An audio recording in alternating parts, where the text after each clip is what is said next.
Welcome. I'm Harmony Slater, your host of the Finding Harmony podcast. Over the past 20 years, I've taught thousands of yoga teachers and students to explore the intersection between ancient wisdom and modern everyday life, using mind-body practices to heal, awaken, and manifest their dreams from the inside out. This podcast is a sanctuary for those feeling overwhelmed by life's challenges. Are you ready to jump in and discover how these challenges aren't actually in the way, but are the way to finding harmony? Let's invite the magic back in. Hi, welcome to the Finding Harmony podcast. I'm your host, Harmony, and today I have a really fun conversation for you. It originally was recorded for the Ashtanga Women's Project. This is a groundbreaking initiative created by authorized teacher Carmen Yagüe, and it first aired on her YouTube channel last year. We're sharing a powerful discussion that is exploring about how women can embrace their feminine essence within the Ashtanga yoga practice and culture and tradition. Carmen's vision is for the Ashtanga Women's Project to create a space where practitioners can discover their unique expression of strength as women, while holding both to the traditional practice, but also that deeply feminine wisdom that exists within each of us. In our discussion, we dive into how women can support each other on this transformative journey and explore ways to cultivate more personal power in your practice and find deeper purpose and reconnect to the joy of your practice and loving your body and loving your expression of self in this life. So whether you're new to Ashtanga, if you've practiced before or have never practiced before, or maybe you're a seasoned practitioner, this conversation, I hope, will offer you some really valuable insights into how to approach your practice with more strength and grace and ease, and bring back a slightly more feminine approach, a feminine energy into this beautiful spiritual practice that you're doing every day. So I'm really excited to share this conversation with you. It was one of my favorite podcast interviews that I was a guest on last year, which is why I wanted to share it with all of you in case you missed it. And I think you'll realize why being in community, healing in community, and having a community of supportive friends that are women is so vital.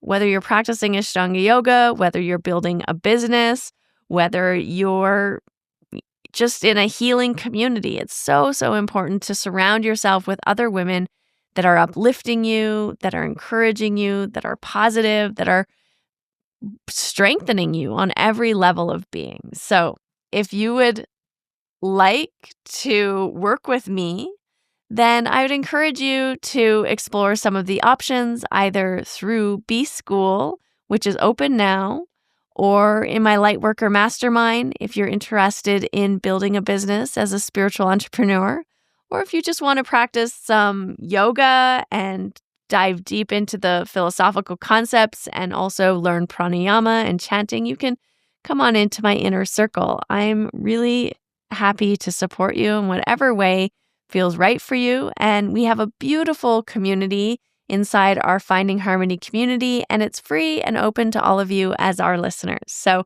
find all these links in the show notes, and let's just jump into this wonderful conversation about women in Ashtanga yoga. Hello, everyone. Thank you so much for watching. Today, I am with Harmony Slater. It's third time actually we speak Harmony. Yes, it is. Yes. This time we're speaking about Ashtanga Woman, which is this new project that I've been working on. And it's like my baby. It's a new vision to enrich and enhance the experience for Ashtanga yoga practice for women. You really don't need much introduction, but still. So Harmony has been teaching Ashtanga yoga for over 20 years. It's a long time, yeah. It's a long time. You were introduced to yoga in 1995 and began practicing Ashtanga yoga in 2000. Yeah. Started going to Mysore in 2004 and then eventually got the certification to teach in 2015. Yeah. I remember I was in Mysore the time when you were certified. Nice. A lot of people say that. I feel like that was a busy year for some reason. Yeah. Everyone was there. Yeah. It felt really positive to have, 11 years of visiting Mysore culminate in the certification. So that felt really, it was special for me. Like a sense of accomplishment, I guess. Yeah. Also because I gave birth to my son in 2011. Okay. And so most of my third series practice happened after I gave birth to my son. So it was a big accomplishment. A lot of women say, I don't want to have children until I finish this or finish that. And it felt really, validating. That's a big thing. I would like us to touch on that. So I'll make a mental note. Yeah. Because that's a big one, big thing. Yeah. Just like how do you handle your career and family life? It's also how do you handle your as an apprentice, sometimes in family life. Not easy at all. And then from Ashtanga, you took come from a dance background. You trained as a ballerina for 15 years. That's true. And you grew up with an alcoholic father. That's something I didn't know. Yeah. And perfectionism has always been a big thing for you. I think especially when I was younger, maybe less so now. That's good news. Yeah. That's good news, definitely. And you eventually, after dealing with anorexia and bulimia for 1 decade, you started to turn to these practices, which were like vipassana, meditation, and yoga mainly.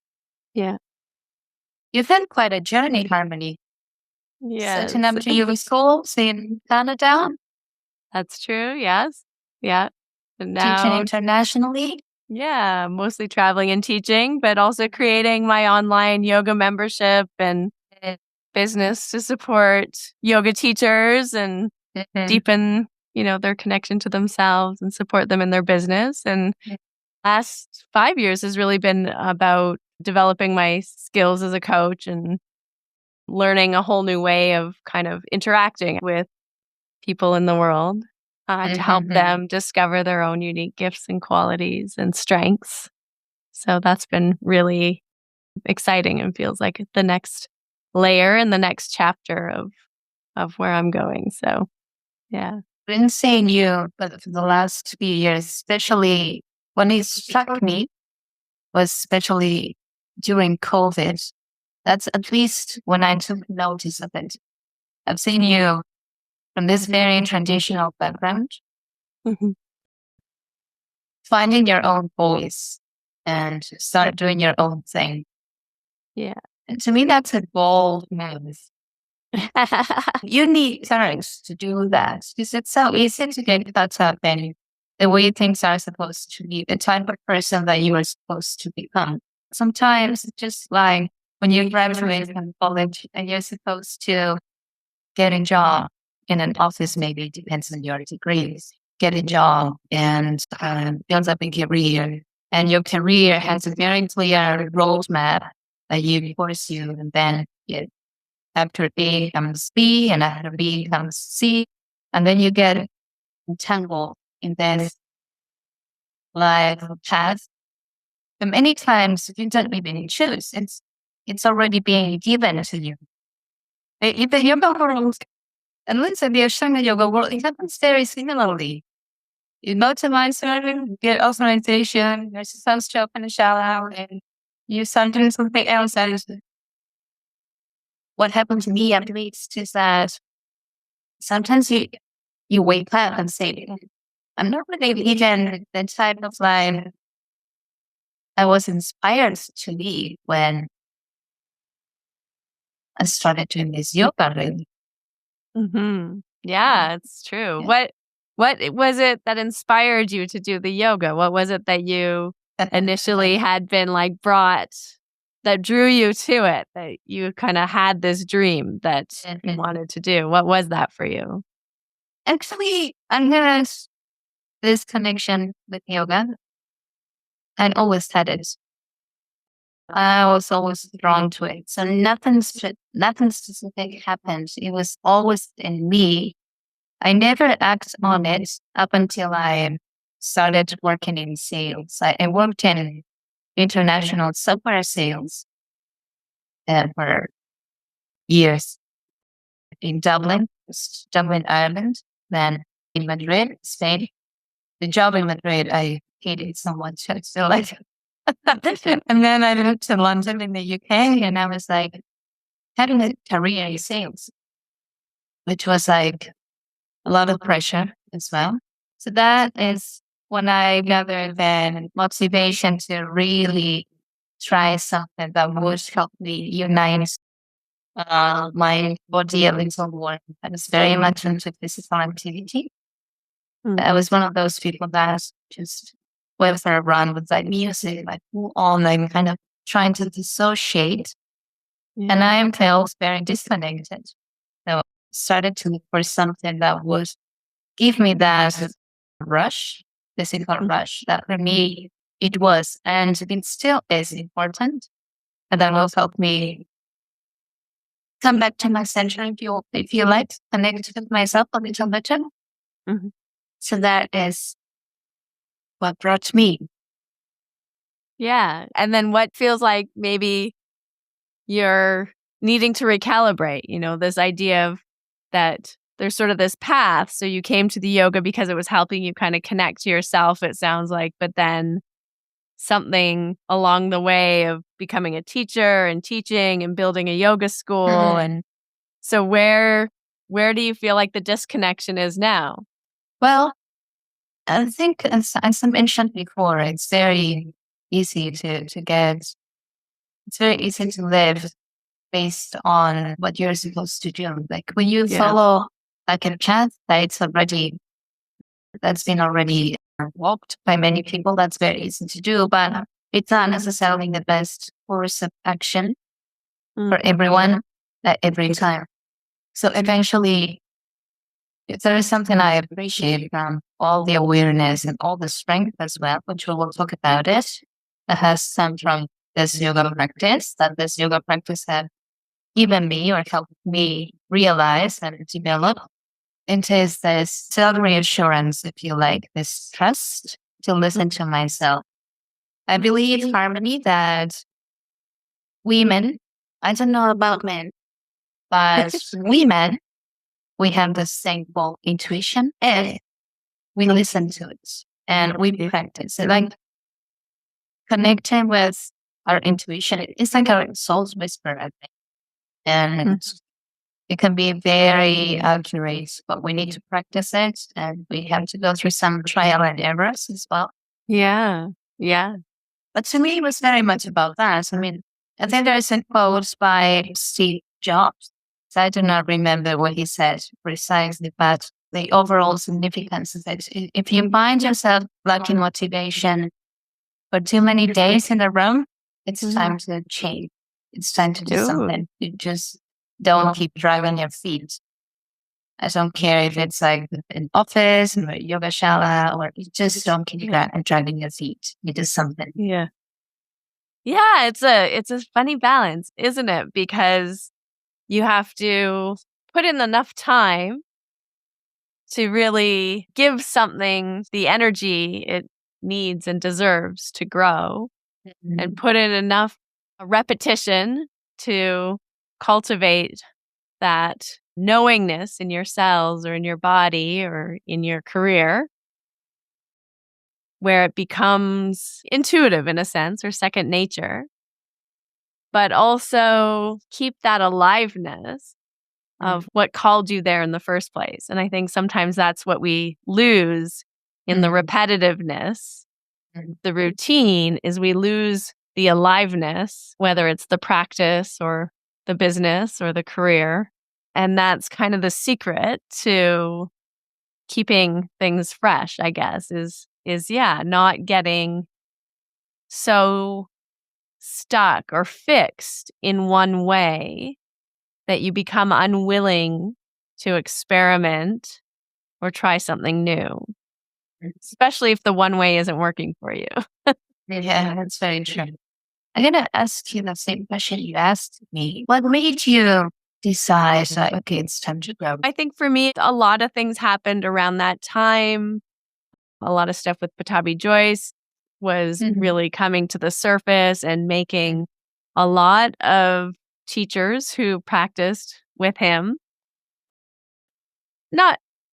question our assumptions, question our actions, question our beliefs, question the practice, question our behaviors, question other people's beliefs and behaviors, and that kind of also, there were some other things that happened around then. Sharat took a bunch of senior teachers off of the list of teachers. There was like a whole bunch of different little things going on, and a little bit more of a codification of the system in a way, or, teachers kind of taking sides or lines or, different things going on in the community itself that for me was really highlighting aspects of I'm just going to say maybe the tradition, the community, and our attachment to the practice, and our attachment to hierarchy, and our attachment to the correct way of doing something. It really made me kind of question,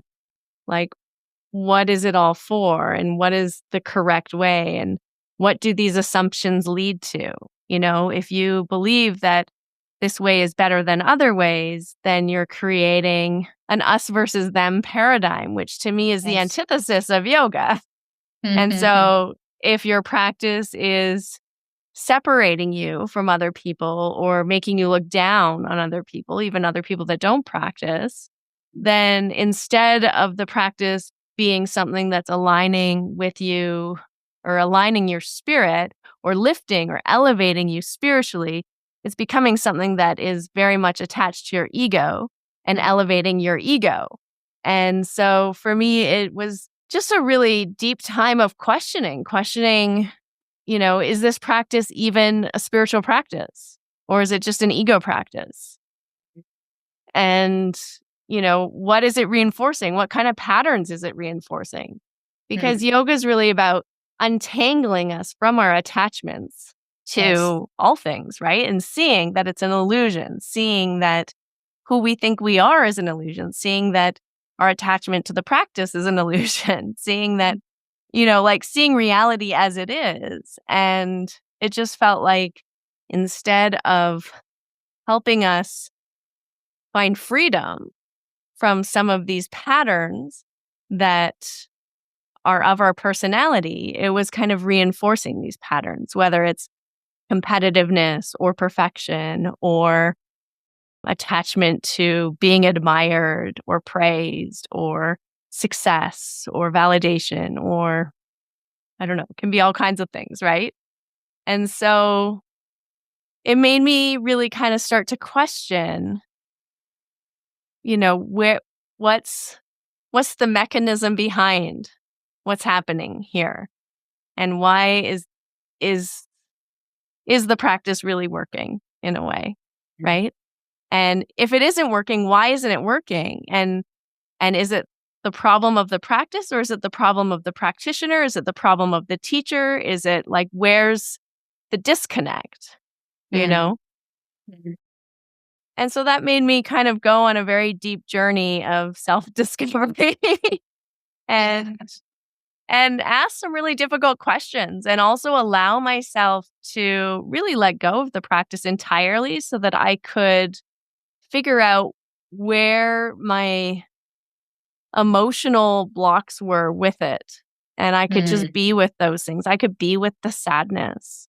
It's hard to really grieve the loss of a teacher. It's hard to grieve the loss of a community. It's hard to grieve the loss even of your own physical practice if you're still trying to maintain it. Like you have to actually kind of just let it go in order to really be with the sadness of losing something, of something changing, of something, dissolving before your eyes in a sense, right? And to face the fear and ask those questions. Who am I?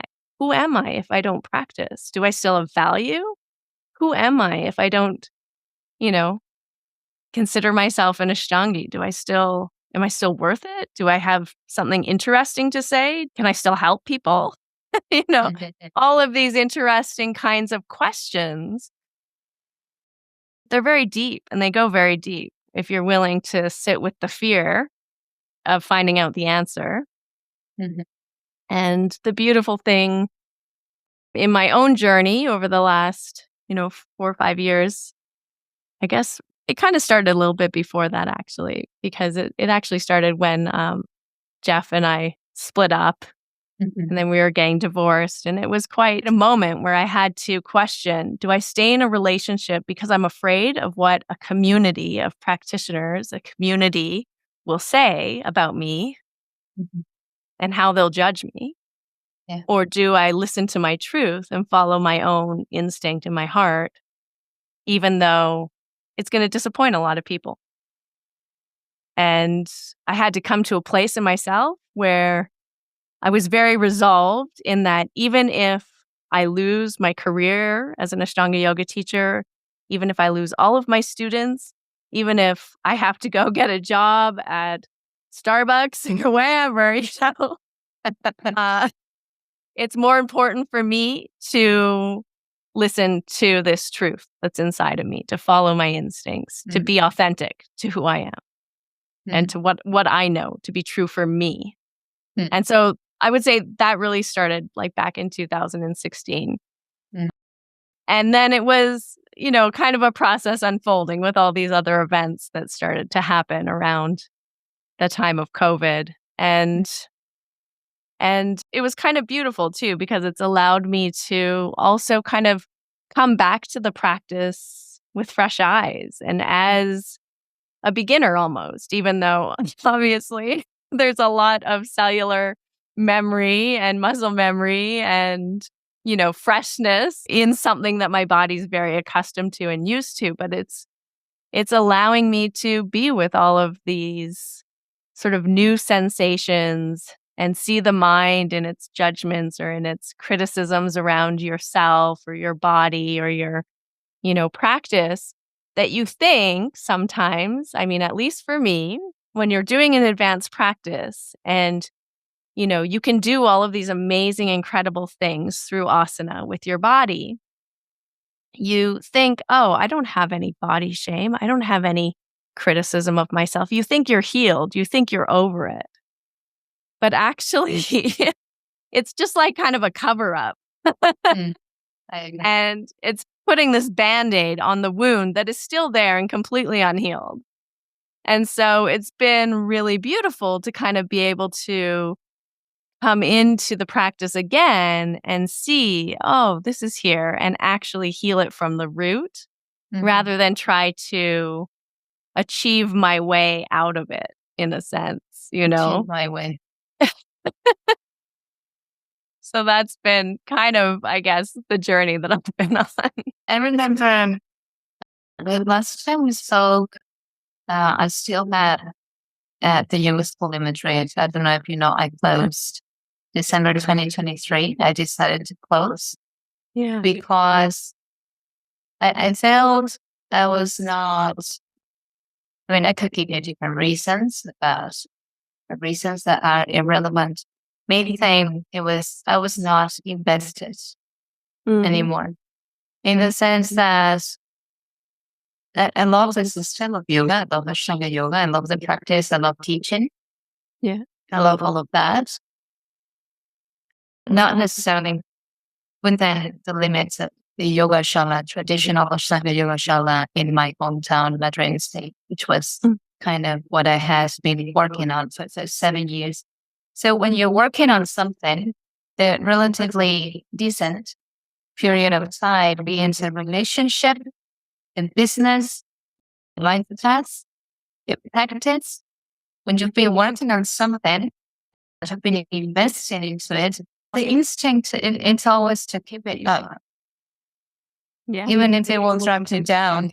But then at some point, so I was telling you, you awaken into this inner voice of yours. It becomes really loud. And that's the point of yoga. And all this yoga, it's not about anything else but just like be clear inside to see what's really coming and be with it and try to follow as much as you can. It's just not easy. It's not easy. Yeah, that deep listening to yourself. I think it's really, really important on every level. Yeah, absolutely. But yeah, we have this tendency of holding on to things, whether they work or not. And when I started Ashtanga woman, just like I mentioned, is my baby. I started it for different reasons. Having taught at a yoga space like stable, steady group of people for years, you get a lot of information of the things that worked, the things that don't work that well. You find yourself sometimes trying to defend things that you really cannot defend. I mean, like, really? I'm really saying this. So sometimes you find yourself in these situations that, again, if you try to be authentic, you need to start inquiring. It's inevitable that you will start inquiring and start becoming more reasonable. You're much more open to the person in front of you, and make it more about this connection, exchange, teacher student, than just about some tradition, which is not that old anyway. Yeah, no. That old anyway. So like that helps you forward if you listen and you're open to it, you start taking in all these things and you start opening your eyes to different realities, I'd say. And so that was something that started inspiring the Ashtanga woman for me, even if I was not aware back then. The biggest thing for me, it's about power. It's about strength, the sense of like this boldness, if you like. And there is something harmony that I find incredibly curious. There are so many women practicing Ashtanga yoga, so many female teachers practicing Ashtanga yoga, and still most of the instruction and most of the framework remains male. And sometimes women, we don't give ourselves the agency to say, this might not be working great for me. But still, for some reason, many times we get entangled and we keep beating ourselves up. You do the same, like the discipline. And the discipline becomes a little bit of a torture sometimes. And it's not only what's happening in the physical, it's also how sometimes we talk ourselves out. If there is something that's coming up, and we're talking about this idea of intuition being sharp, if you listen to it, there is something coming up consistently. There is something that you feel off, but at least pay attention to it. At least pay attention to it. Yeah. And for me, this was a big thing behind Ashtanga woman, big thing. How can there be so many female practitioners, so many female teachers, and still we don't give ourselves the credit to say, I need to do some things differently. Yeah, it's curious. I mean, that the structure of the Ashtanga yoga system and method, like the methodology is very geared to masculinity and to the male perspective. Even the pattern of getting up and exercising first thing in the morning, getting up at the same time every morning, never, only taking one day off a week and moon days off. I mean, always doing the same thing, as well as I mean, it's just not possible. I'm sorry. If you're a woman and you have children and you don't have a permanent live-in nanny and or a spouse who's going to look after the kids while you go and do your practice, your yoga practice. It's not going to happen that way. I mean, it's going to be very difficult. You're going to face a lot of challenges that will probably ultimately leave you feeling frustrated and disempowered and unhappy about something that you should be absolutely celebrating and thrilled with, having children. If that's your choice, it should be something that's a part of your practice, that's seen as a part of your practice, not seen as something that's taking you away from your practice or distracting you from your practice, because, it's not. It's yoga, actually. That is the practice. That is the yoga, is showing up for your child and like being present in those moments and not trying to fight against reality as it is and not trying to change things. Right. And so this, I guess, adherence to form and this insistence on the form being maintained and the regularity and the consistency in a certain way, in a very particular way, actually, is a very masculine approach to life, I think. Yeah. Even that, okay, so it takes in consideration of the cycles. So women, are advised to take 3 days of rest during menstruation. But again, it's very blanketed. Like, all women need to do this. Women are unique human beings. Not all women experience the exact same, menstrual cycle. Not all women experience the exact same hormonal fluctuations or whatever, right? And so it becomes very kind of like just putting women in this box. Like, well, you're men, but like smaller, lesser, different, but not like unique. And so, it's interesting. I think these sort of very structured kind of obsessive compulsive patterns, I think they tend to be more easily adopted by men because their hormone cycle is a 24-hour cycle. It happens pretty consistently the same way every single day, with minor fluctuations potentially, but it's pretty consistent. Men also typically are not the main caregivers for an infant. They don't give birth. They don't, make food for a child. They don't have like 3 complex hormones fluctuating at different levels every single day. So there's something about a feminine approach or being a woman in Ashtanga yoga that does require, I think, some deeper listening and more flexibility to your practice, more sensitivity to the present moment and to yourself in your practice. And that, listening to your intuition and following it. And sometimes I think the practice, instead of connecting us more deeply to that intuition or to our bodies, to what we truly need in a physical embodied way, sometimes it can disconnect us from it because we're trying to enforce the structure onto ourselves. And so in that way, we stop listening in order to do the structure or do the practice, the way that we have in our mind we're supposed to do it. Yes. No, and also the way that we are encouraged to do. Many times the system, I think it's fantastic in the sense that it creates this container. It gives you structure, a very masculine notion, structure, the rigor, the discipline to start establishing a connection with your body, with your mind, with even your emotions in ways that I remember when I started Ashtanga yoga, this way of connecting with myself was foreign to me. I had never seen it before. I had never experienced it before.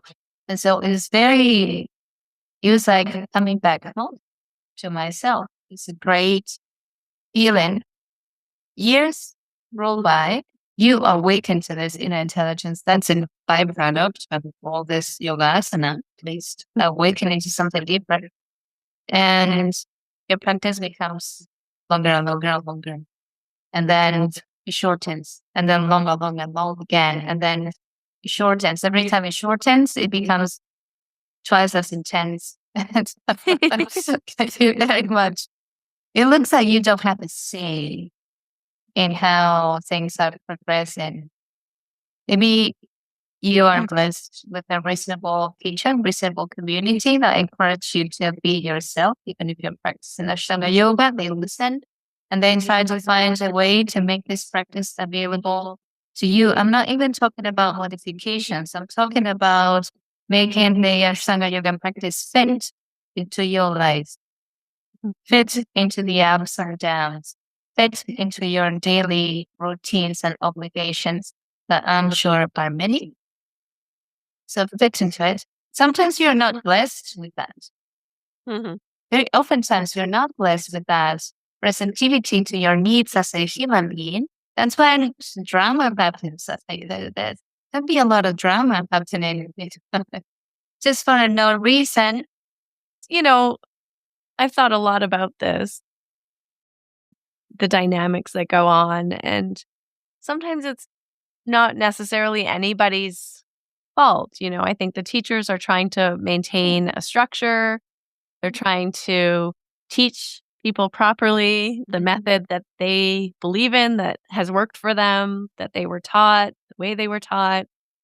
And I think students also find safety in that. We do find safety in there being clear rights and wrongs and clear correct and incorrect and clear rules to how we're supposed to do things and what we're supposed to do and not do. And so I think there's a general kind of attraction that happens with many students and many teachers in sort of co-creating this, recreating this very formal structure of this is the correct way, this isn't the correct way, and this is right and this is wrong. And somewhere in there we lose that connection to ourselves a little bit. And I don't know that it's anyone's fault. I don't even think it's the system's fault in a way. But it does help, as you say, if your teacher is mature enough in their understanding of the practice to be able to take the form and the structure of the practice, because there's nothing sacred or special, in a sense, about this particular sequence of asanas. It just is a sequence of asanas. And it helps to have a structure to learn, right? But to also have a teacher that's mature enough and feels also confident in themselves and confident in their students to allow the student to learn the form, learn the structure, but as you say, also inquire how it fits with them. And also inquire as to what they need on any given day and allow for it to be flexible that way. Because some days maybe you just need some sun salutations and a twist like Marichyasana C and legs up the wall. Maybe some days you need some standing postures and you can't put any pressure on your wrist or your shoulder. And some of the back bends from second series like Shalabhasana or Dhanurasana and then closing.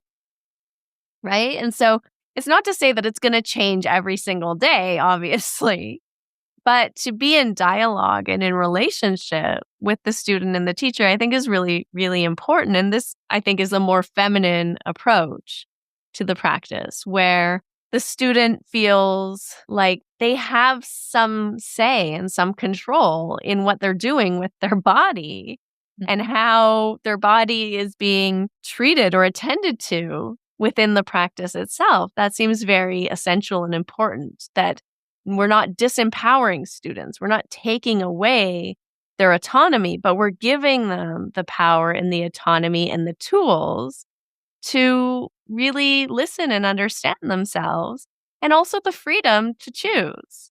I think those are really essential principles, and they're yogic principles as well. And sometimes we sacrifice those in our attempts to create uniformity and structure. And I think there needs to be a balance. Yeah.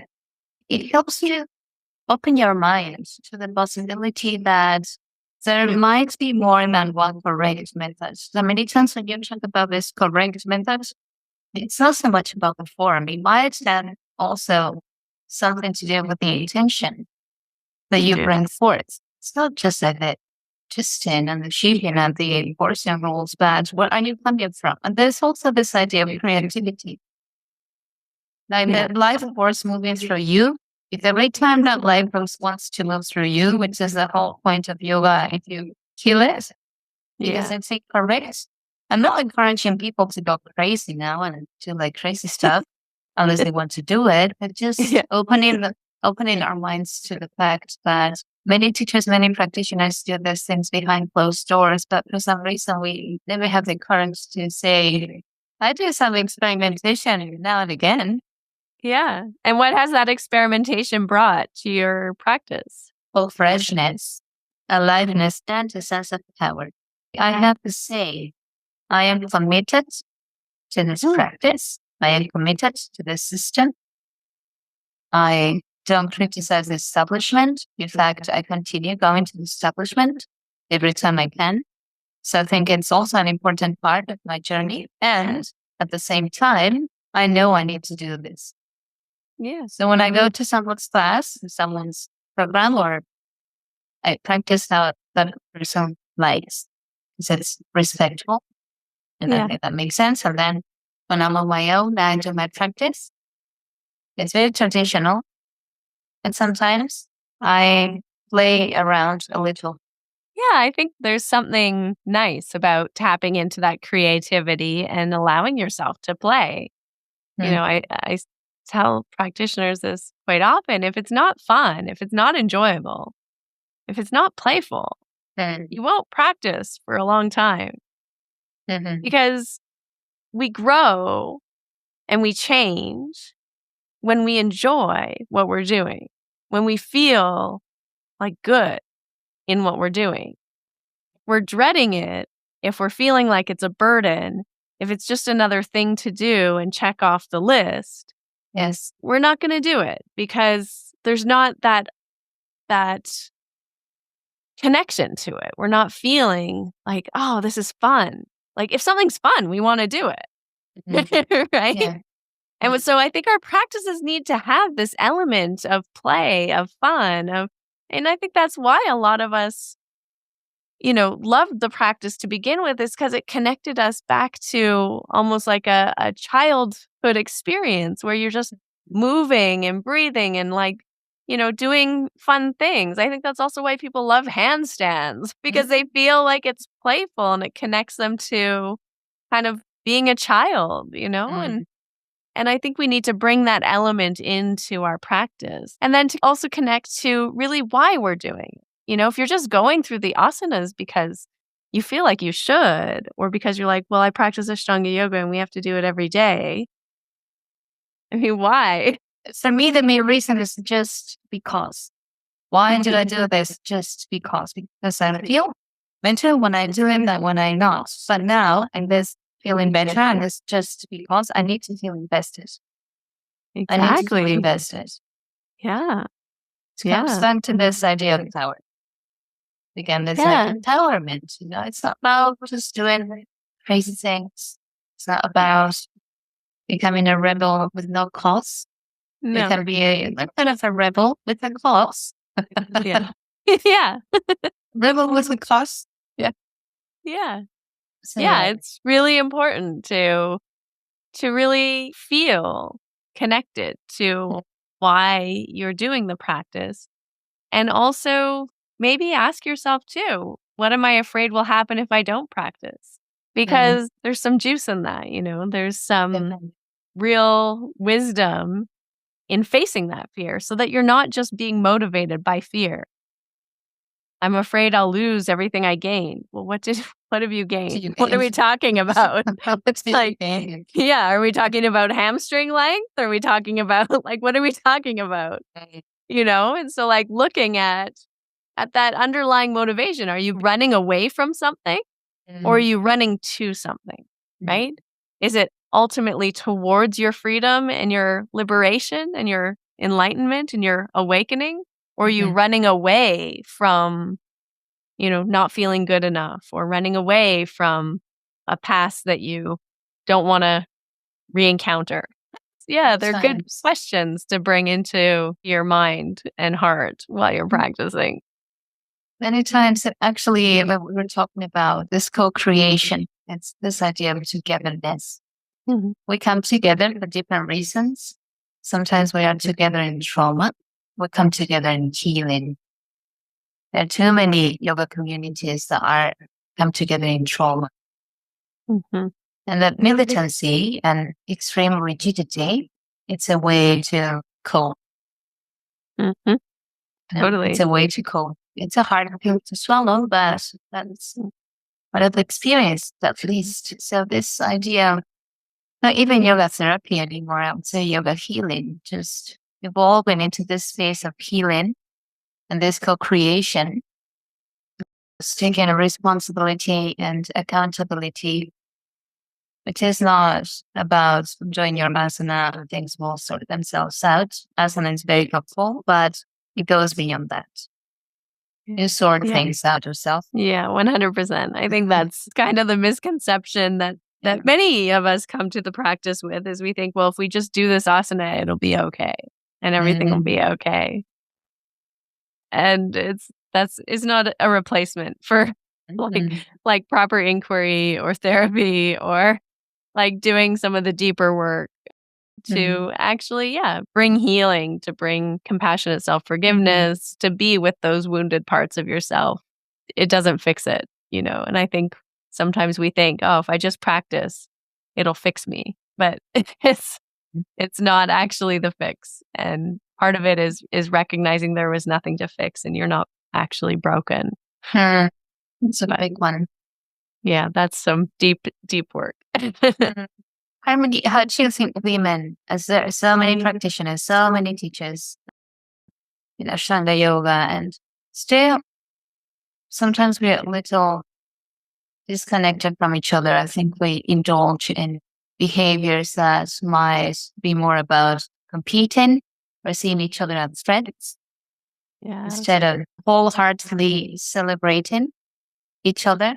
I think there is some work for us to do. How do you think we as women could come better together, become a little more supportive and a bit more open to each other and a little more encouraging? Yeah, I mean, I think as a teacher, as a woman teacher, I think you really have to do your own work around your own insecurities, your own ideas about women in the world and your own biases, that you might have, because the energy that you bring into a class is the energy that you hold the students with. And it's the energy that they unconsciously are going to also transmit and pick up on. And so for me, I think one of the most valuable things women can do is recognize that we are often our own worst enemy in the world with each other. And that I've consciously made it so much a part of my mission and my work here on the planet to really uplift other women and recognize that it's not about, if someone else is receiving accolades or some kind of achievement or whatever it is, if they're growing and gaining, it's uplifting us all. It's bringing us all, that there doesn't need to be this competition, and that this is a very old way of thinking and being. And that women really need to support each other. Like women need to support women because, we're so strong together. We're so strong when we really can be and see and uplift each other. And it's so healing. It's such a healing experience. And I think most of us probably didn't grow up in those kinds of environments. Yeah. We grew up in environments that were very competitive, that were catty, that were backstabbing. And so we all have a lot of wounding around other women. And Yes. so it's really important to do your own work and your own healing around being in relationship and community with other women, looking at, am I supporting other women or am I supporting men? Because there's an unconscious bias in there. We are totally unconsciously bought in to a system for hundreds of years that says women come after men. And so many of us still pedestal the men and the women come after. Aiden's ready. So, yeah, we're just Aiden's looking up ready. there like, well, what does the man say? You know? And I think really owning your experience as a woman in the world and seeing that it is valid, that it is different, that other women, you have more in common with other women than you do with men. and that as we all grow in our strength and in our wisdom and in our unity, I mean, it's an unstoppable force in the world. It's beautiful because also women who support women also bring them up. And then more women have power and more women have money. And it's been proven over and over and over again. When women have money, you know what they do? They support. They support other, they support their family. No, well, they walk away, yes. But they also support their children. Yes. Right? They take care of their children. They support their children. They support education. They support healthcare. They bring up other women. They support other women. They support causes. They donate to charities. Like money gets used in a totally different way because we're collectively community minded. And we need that kind of leadership. Like that is the leadership we need in the world. And so we're not going to get there if we're competing against each other and tearing each other down. And so really like just owning and healing and doing that deeper work with our own little wounds around other women and our feelings of insecurity or inferiority or whatever it is, or like the need to show up or be powerful or, whatever the things are. And just really letting every woman shine and trying to foster an environment where women feel safe to be themselves and express and, open up. And it's such a beautiful thing. I see it in my retreats and my workshops. Like it's so wonderful when women feel empowered and when they're given the power, they're always surprised. They'll say, well, what should I do? And I'm like, what do you think you should do? They're like, yeah, what? What do you want to do? I get a choice? It's like, yeah, actually I do.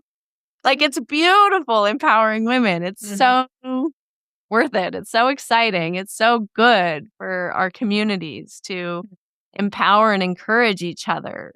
And I think that's what we need more of as women practitioners and women teachers, is just like really empowering, celebrating, sharing, uplifting each other, supporting each other. And, then it's going to be, things will change because we do things differently. Completely.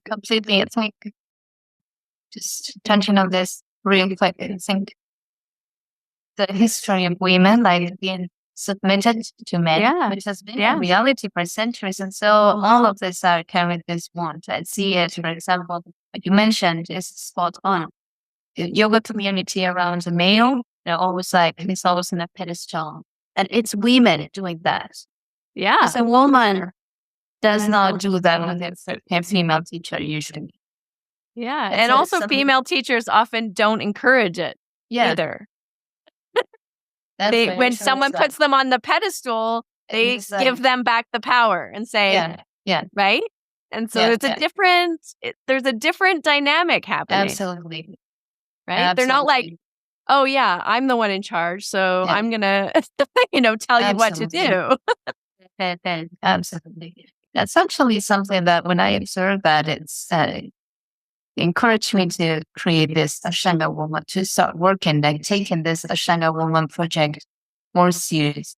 Because it was Yeah. like, okay, we have some soul searching here to do and some development. Yeah, and I think also as like teachers, we're less inclined to say my way is the right way. You have to do it my way. I think women teachers are a little bit more open and a little bit more like, let's find the right way for you. What's your right way? And using our tools, as you say, for the person in front of us.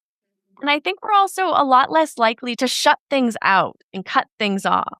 Yeah. So it's like, oh, well, I see this even like with the Ashtanga practice. So, when I said, yeah, I had to stop doing the practice to really grieve and let it go. But it wasn't like, for me, my experience wasn't like the practice made me feel more competitive, or it made me obsessed with achievement and success, or it made me, like, it wasn't the practice's problem. It wasn't something inherent in the practice or inherent in the community or inherent in the teacher. Those things were all inside of me already.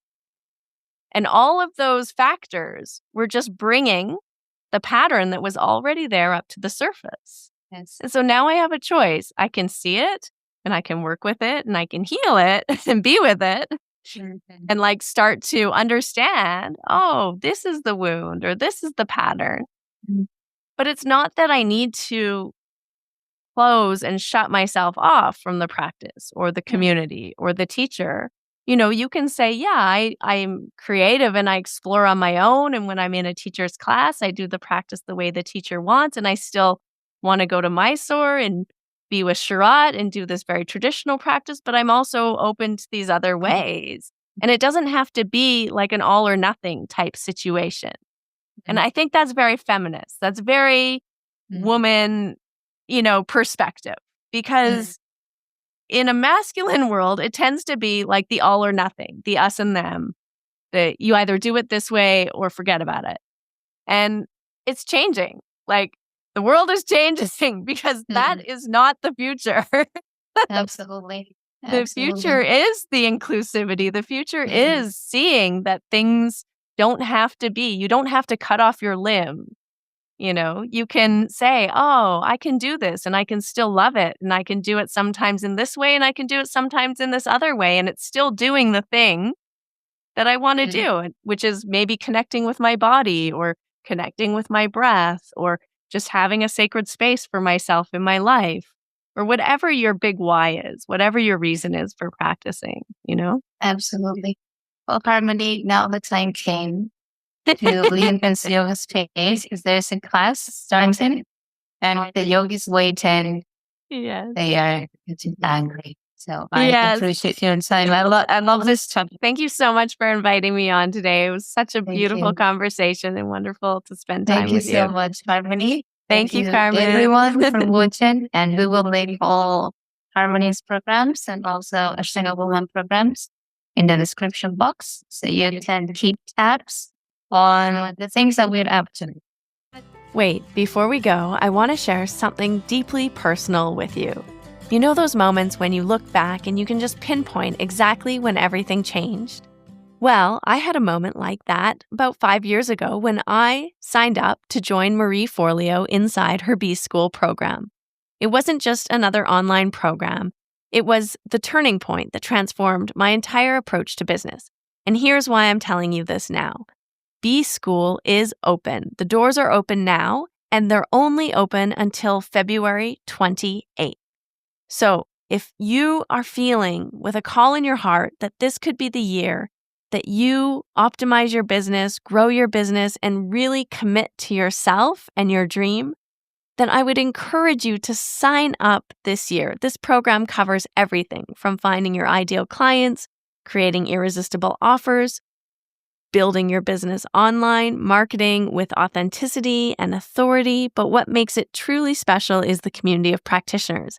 And as a B-School affiliate, I am offering a bonus experience. So you get to come inside B-School and join my community of spiritual entrepreneurs inside my Lightworker Mastermind and my Inner Circle mentorship. I get to guide you for 3 months, and you also get 3 one-on-one business building coaching meetings with me. So you're going to get support for yourself one-on-one and in a group setting. So if you've been waiting for a sign that it's time to take your business to that next level, this is it. Find the link in the show notes and be sure you sign up before February 28th because doors close on that Friday. Remember, the business of your dreams isn't going to build itself. B-School gave me the foundation and the tools and the confidence to create mine, and now it's your turn. That's it. We've concluded another episode of the Finding Harmony podcast. I just want to thank you so much for doing the work that changes the world, starting with yourself. It truly does make a huge difference. Please make sure you have your automatic downloads turned on wherever you listen so you don't miss any of the upcoming episodes. I have so much more magic I can't wait to share with you. Lastly, if you're on Instagram, I love connecting and hearing from you. So come on over and say hello at Finding Harmony Podcast. And you can also come say hello to me personally at Harmony Slater Official. Thank you again for being here. I cannot wait to share more with you in our next episode.